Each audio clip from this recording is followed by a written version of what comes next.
Liefdes, ons is steeds besig met ons preekreeks, Hemelse Dialoog. Dit is vandag die laaste in die preekreeks.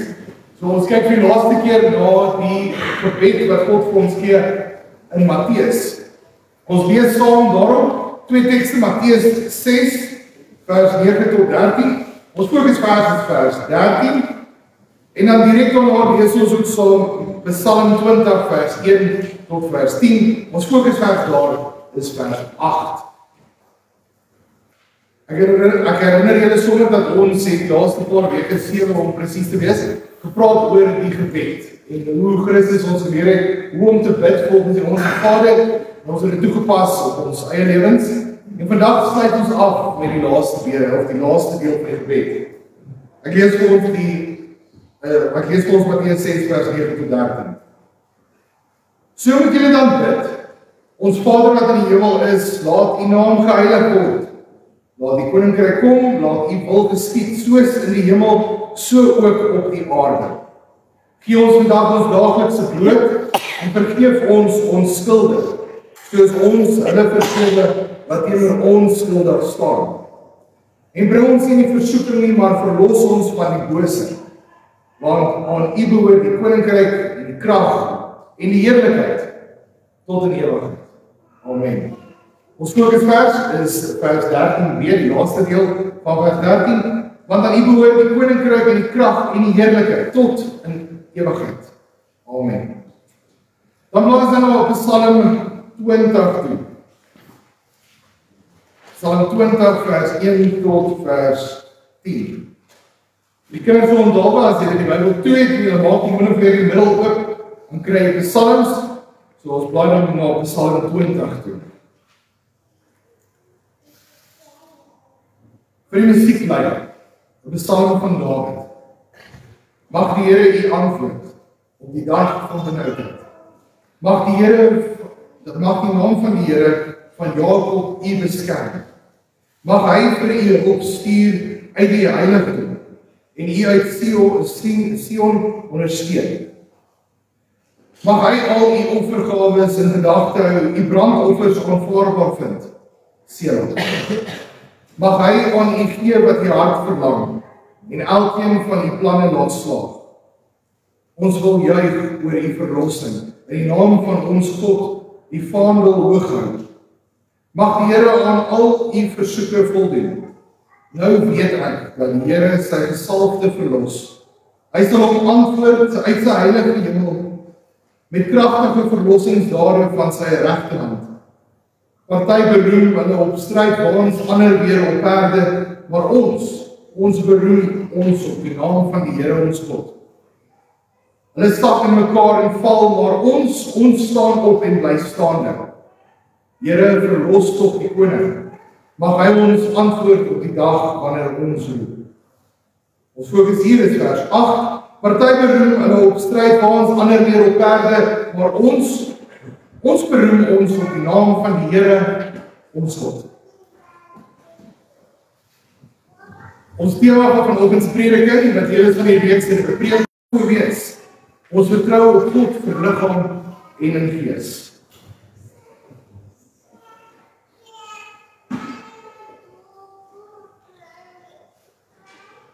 Liefdes, vandag maak ons klaar met die preekreeks wat oor 7 weke gestrek het, waar ons geleer het wat God se wil is ons vergewe. Ons het dit alles gesien en vandag sien ons hoe ons gebed moet afsluit. Dis eenvoudig. Amen. Dis is eenvoudig. En dan amen met die hele magdom inligting wat dit bevat. Ons sluit ons gebed af met amen. Maar wanneer ons bid, en dit het al baie gebeur, en dalk het dit met ons gebeur in ons eie lewe, dat ons bid en voel, maar die Here luister nie na my gebede nie. Hoekom het die Here nie geluister toe ek dan werklik gevra het vir hulp nie? Hoekom het die Here nie gereageer nie? Waar is hy? Hy staan stil. My plafon is spreekwoordelik volgeplak met die sticky notes van my gebede. Waar is die Here? Hoekom luister hy nie?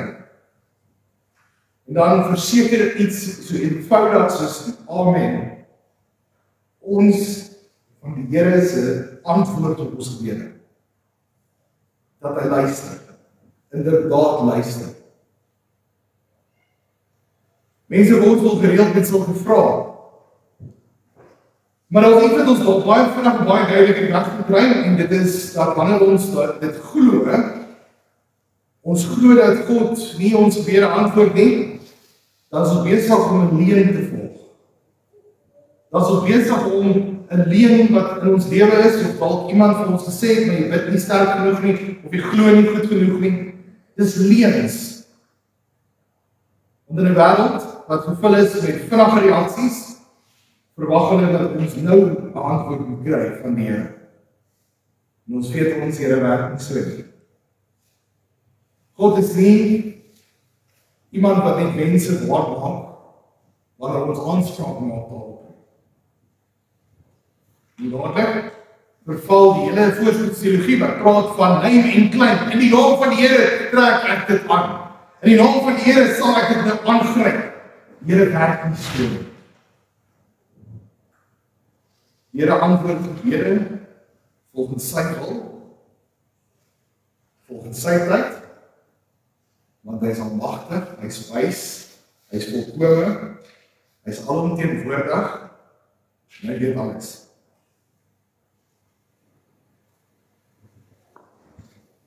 Ons kan nie in die leuns glo nie.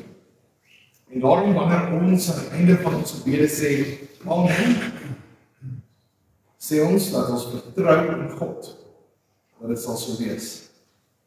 Ons vertrou dat die Here se wil sal geskied. Net wel nie my eie wil nie, maar God se wil. En baie keer is my wil nie in lyn met God se wil nie. En ons sien dit so dikwels hoe die wêreld die krag van menslike pogings wil beklemtoon. Soos wat die Psalmdigter ook sê in vers 8, strydwaans, perde.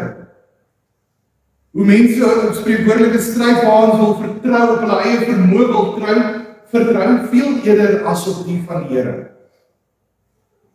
Kom ons probeer self. Ons sal dit self doen. Ons bid vir die Here, maar kom ons doen dit eerder net self. Kom ons kry die strydwaans reg. Kom ons maak staat op ons eie vermoë. Want die Here ons God is die een op wie ek en jy behoort te vertrou. En daarom gaan ons nie seker maak dat die strydwaans reg is en die perde reg is. Ons vertrou op die Here. Jy sê dat ons alles wat ons bid en afsluit met Amen. Die Psalmdigter skryf in Psalm 20 vers 1 tot 10 oor 'n tyd van nood en stryd.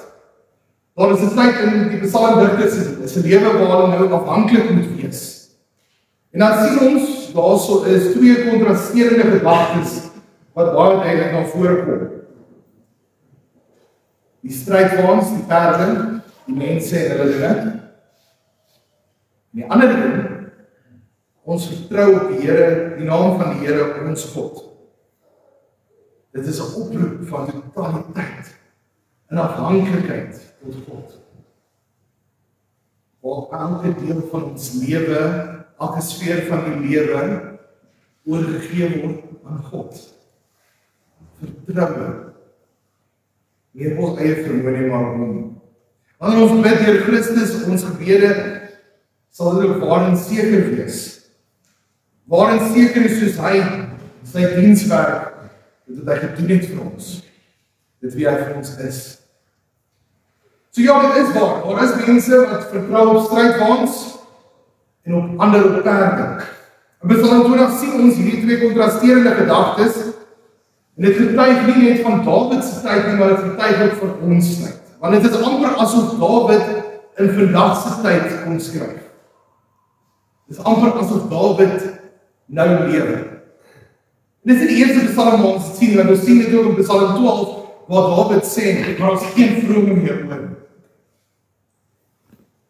So nog 'n Psalm wat getuig dat die sonde nog reg deur die eeue self gebly het. Maar wat naas die sonde dieselfde gebly het, is God. Wie hy is, wat hy sê en wat hy doen. En daarom kan ons vertrou op die naam van die Here ons God. Die werklikheid is, vertroue in menslike vermoë sal altyd val. Ja, dit is vir 'n tyd gaan, dit lyk dit is kleurig en dit lyk of dit werk.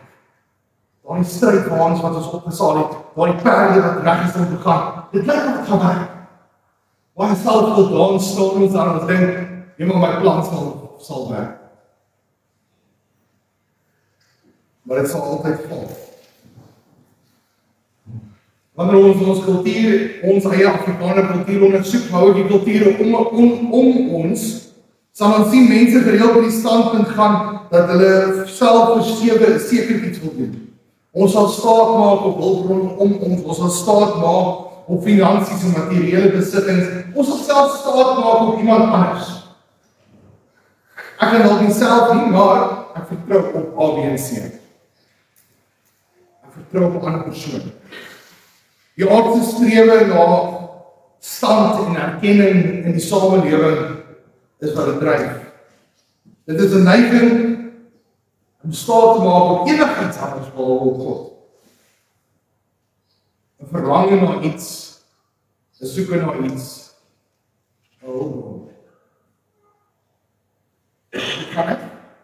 Gaan nie na God toe nie, maar dan beteken dit ek moet geduldig wag op hom.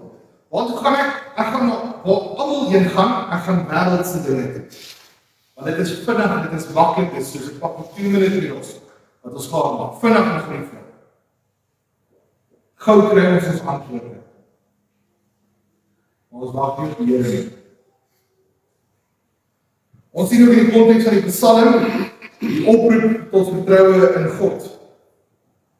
Die psalmdigter self die psalm is self geskryf in 'n tyd van nood en waar hulle op 'n slagveld is en die skrywer konsentreer nie op menslike pogings nie, hy konsentreer op God. En weer eens maak hy die verklaring ons vertroue is in die naam van die Here. Met dit sê dit nie dat hy nou net oorgegee en gesê het ons gaan dit van ons kant af doen nie. Ja, ons moet voorbereid wees. Ja, kry daar 'n stryd vir ons reg. Maar ons vertrou nie daarop. Ons vertrou nie op die perde nie. Ons vertrou nie op die dinge en die mense nie. Ons vertrou op God. So ons is voorbereid. Maar ons vertrou is op die Here. Nie op ander tyd nie. Nie op mense nie. Die hart van die Psalm lê in hierdie frase wat sê, ons vertrou op die naam van die Here. Hierdie uitspraak is nie net woorde nie, dis 'n daadwerklike bevestiging, 'n afhanklikheid van wie God is. Dit is 'n lewende verklaring om te sê, dit is die een wat my sal red. Dit is die een wat my sal help, dit is die een wat my sal deurtrek. Dit is totaliteit afhanklikheid tot God. Hoekom vertrou ons op die naam van die Here? Dit kan nou 'n bietjie snaaks klink om te sê ons vertrou op die naam van die Here, maar ons vertrou op die Here self nie. Want die naam van die Here is wie die Here is. Wanneer ons sy naam aanroep en wanneer ons sy naam uiter, dan kom daar dadelik op by ons wie hy is. Liefde, genade, barmhartigheid, lankmoedigheid, sagmoedigheid. Die Here is geduldig, hy is liefdevol, maar terselfdertyd haat hy sonde, hy is torenagtig. Die Here se naam sê wie hy is. Wanneer ons op die Here vertrou, dan vertrou ons ook op sy naam, want dit is een en dieselfde. Die naam van die Here sal ons vertrou. Wanneer ons dan uiteindelik ook amen sê, dan vertrou ons op die Here, ons Vader. 'n Bevestiging dat alles wat ons in gebed voor hom bring, die een wat aanmoedig is, vol liefde, vol barmhartigheid, vol vrede, ook vol torenagtigheid, is hy wat dit sal waarmaak. Dit is hy wat dit sal vervul. Dit is hy wat die beloftes tot vervulling sal bring, volgens sy wil.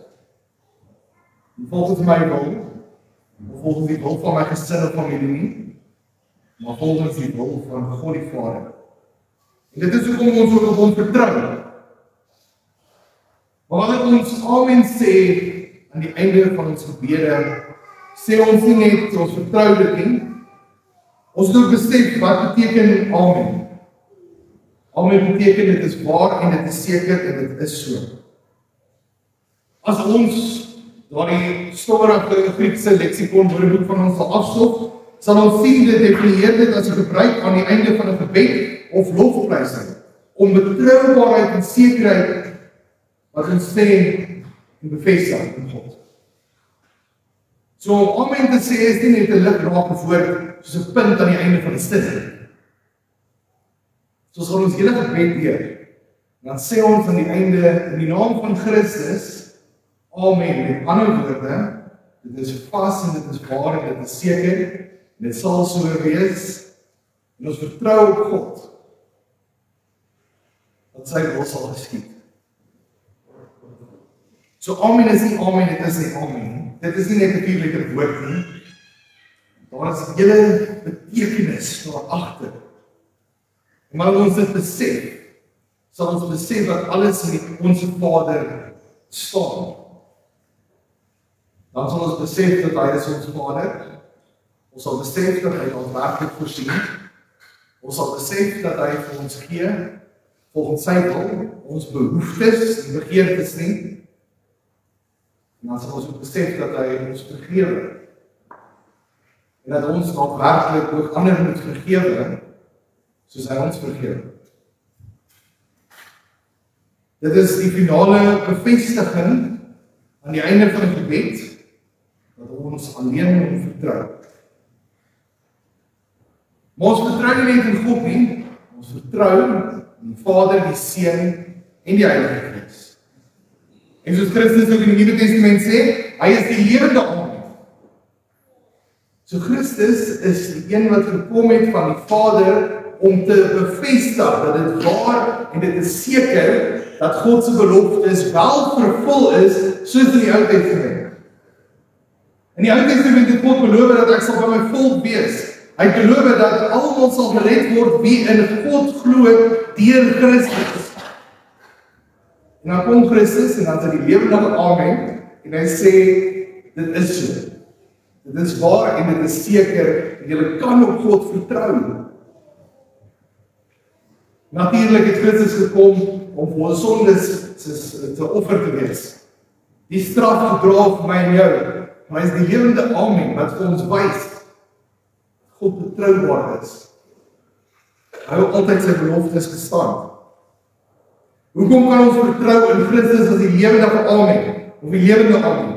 Want hy gee ons uiteindelik, hy voorsien in elkeen van ons behoeftes. Dit is baie belangrik dat ons besef, dit gaan nie oor begeertes nie, dit gaan oor behoeftes. As ons tyd terugdink aan toe ons gebid het en gevra het vir ons daaglikse brood, dit gaan oor die bietjie.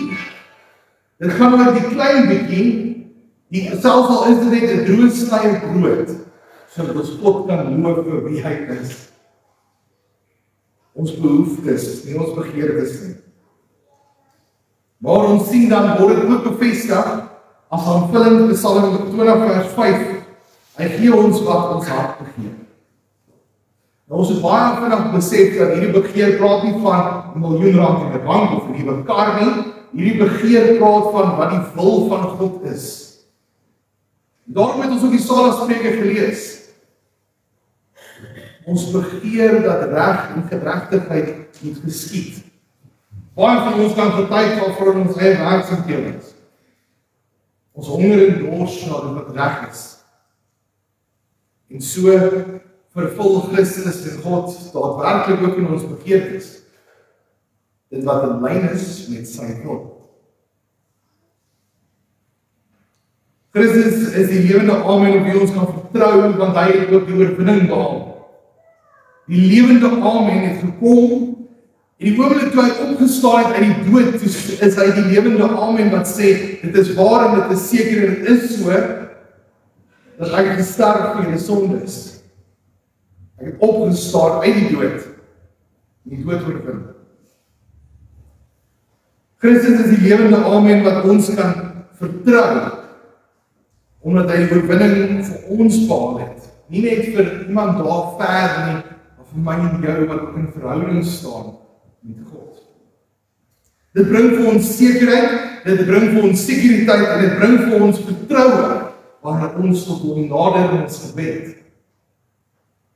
Want ons kan weet, verseker weet, soos wat Christus die vervulling is van al God se beloftes, dat God ook so sal voorsien vir ons in ons afhanklikheid tot hom. In elke sig, in elke begeerte, in elke behoefte, in elke Here, waar is U? In elke ek slaan my oë op na die berge, in elke ek weet nie waar die volgende vandaan kom nie. En dit alles voorsien God. Deur die lewende Amen. Sodat ons in sekerheid en sekuriteit en vertroue in hom kan bid. En wanneer ons ook Amen sê en dit glo, dat wat ons bid volgens God se wil, dan is dit ook 'n teken van die Heilige Gees wat in ons werk. Die Heilige Gees wat hierdie vertroue en hierdie sekerheid ook tuisbring in my hand. Om te weet, dit is nie net 'n spreekwoordelike, vergewe die Engels, maar 'n sticky note wat weer by die plafon geplak word nie. Dis is al werklik 'n gesprek, amper 'n hemelse dialoog met ons hemelse Vader. Die Heilige Gees is ons trooster en ons rigter. Wat ons rig in ons gesprek met God en vir ons lei hoe om ook met hom te praat in ons behoeftes en ons begeertes. Die Heilige Gees werk in ons ook die sekerheid, selfs in tye van swakheid, dat God wel luister wanneer ons bid. God die Vader hoor ons.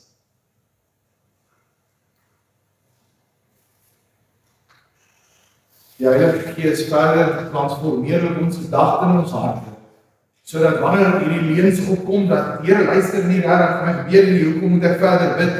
Ons gaan net opgee. Ek bid vir A, B en C, maar dit kom nie, so kom ons los dit.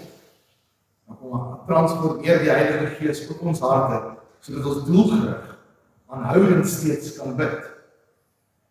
Sonder ophou, sonder moeg word, sonder om leuns te glo. Geliefdes, mag ons onthou, dat alhoewel hierdie wêreld ons aanmoedig en die hele tyd aanpor en petrol op 'n vuur gooi dat ons moet stryd vir ons regkry. Maak seker die perde is daar. Kry die finansies in orde. Maak seker die materiële besittings is daar. Moenie meer gevoer word daarmee nie. Maar raak meer gevoer met lofpsalms en gesange oor God en wie hy is en ons totaliteit vertrou op hom. Ons sal in sy naam vertrou en wie hy is en wat hy vir ons doen. Mag ons elkeen, wanneer ons bid en in besonder wanneer ons ons Vader bid, erkenning gee aan die soewereine Vader, God en Koning, ons Here.